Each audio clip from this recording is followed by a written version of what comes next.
In 2003, amidst the bleak and desolate Scottish Highlands, a bizarre transaction took place. A man, the heir to a massive furniture empire, spent a fortune to acquire 23,000 acres of land. To almost everyone else at the time, these bare mountains and the decaying remains of a dying ancient forest were considered completely worthless.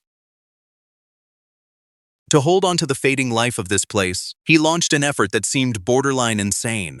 A massive fence was erected to partition the land. Nearly 1 million native saplings were planted in the barren soil, and a ruthless order was given. The local deer population had to be slashed by 80%.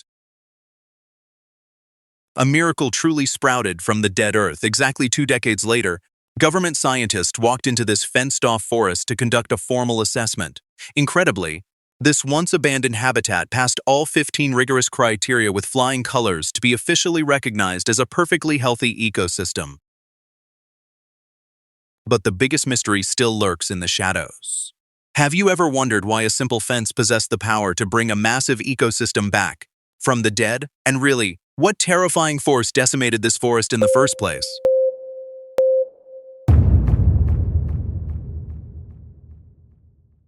Stepping back in time, the Romans once marveled at the Great Wood of Caledon, a massive primeval forest that blanketed up to 70% of Scotland. This was the Caledonian Forest, a globally unique ecosystem that served as a home to countless rare creatures like pine martens, red squirrels, and precious wildflowers hidden in the dappled shade. All of this abundance and perfection was once maintained in absolute balance by the authority of the apex predator, the wolf. But then humans arrived, bringing relentless destruction. They continuously cleared the trees for timber, expanded grazing lands, and even set fire to massive swaths of the forest just to flush out the wolves. By the time the logging era came to an end, the surviving fragments of this ancient forest were still continuing their dying process. Ironically, the final fatal blow came from a creature that once belonged to this very ecosystem, the red deer. Ever since the last wild wolf in Scotland was killed in the late 1600s, coupled with sporting estates actively breeding deer for hunting, the population of this animal exploded out of control. To date, the Scottish landscape is home to around 400,000 red deer.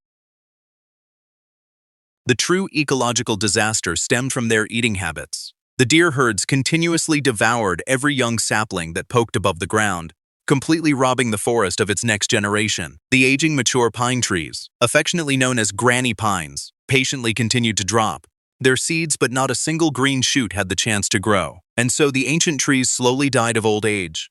The forest completely lost its ability to regenerate, and it sank into an agonizing death with no way out. The solution of building fences and using rifles to cull the red deer might seem like a massive victory, but beneath the surface, it is an incredibly expensive workaround. In reality, humans are pouring mountains of money and relentless effort into doing the exact job natural predators would do perfectly and completely for free. The harsh truth is, even though the vegetation inside that artificial boundary is thriving, it resembles a patient clinging to life support. That forest is living in a safe but fragile glass cage, having completely lost its ability to defend itself and remaining entirely dependent on human maintenance and management. The ultimate missing piece, the only thing that could restore the food chain and grant the great forest the power to sustain itself, was stripped away in the 1600s. The true soul that could liberate the forest is none other than the wolf. Let's pause at this dilemma for a moment. Faced with this tough conservation puzzle, if it were you, would you choose to keep spending a fortune to maintain lifeless fences and hire hunters? Or would you take the risk of reintroducing wolves to return true balance to nature? I really want to know your answers and perspectives. Drop a comment right down below and let me know what you think. In February 2025, the prospect of reintroducing wolves to the Highlands officially shed its fantasy label. A research team from the University of Leeds, led by Professor Dominican, published undeniable scientific evidence showcasing the true ecological healing power of these apex predators. Ecological forecasting models confirmed that establishing a self-sustaining population of around 167 wolves, distributed across 4 key regions of the Highlands, would be a massive game-changer. This natural predatory force is fully capable of driving red deer densities below the critical threshold, allowing trees to vigorously regenerate on their own without relying on rifles or expensive artificial fences. Most staggering of all is their macro-level impact on climate change. The study indicated that natural woodland expansion, driven by the predatory pressure of wolves, has the potential to capture up to 1 million tons of CO2 every year. This massive volume would shoulder roughly 5% of the UK's entire woodland carbon removal target needed to reach net zero emissions by 2050. When translating this ecological power into carbon finance terms, with the ability to indirectly sequester over 6,000 tons of CO2 annually, the life of a single wild wolf holds a value of around 154,000. Clearly, bringing the wolf back is no longer a romantic pipe dream. It has become a practical, peer-reviewed climate strategy walking on four legs.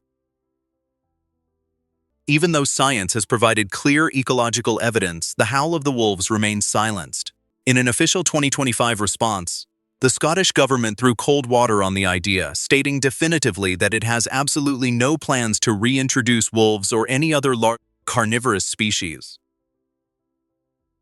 The biggest barriers are not actually ecological but stem from the human world itself. Scotland's freedom to roam law grants the public the privilege to walk across almost any landscape, including private estates. However, this wonderful right becomes incredibly complicated and risky when the landscape contains a pack of wild wolves.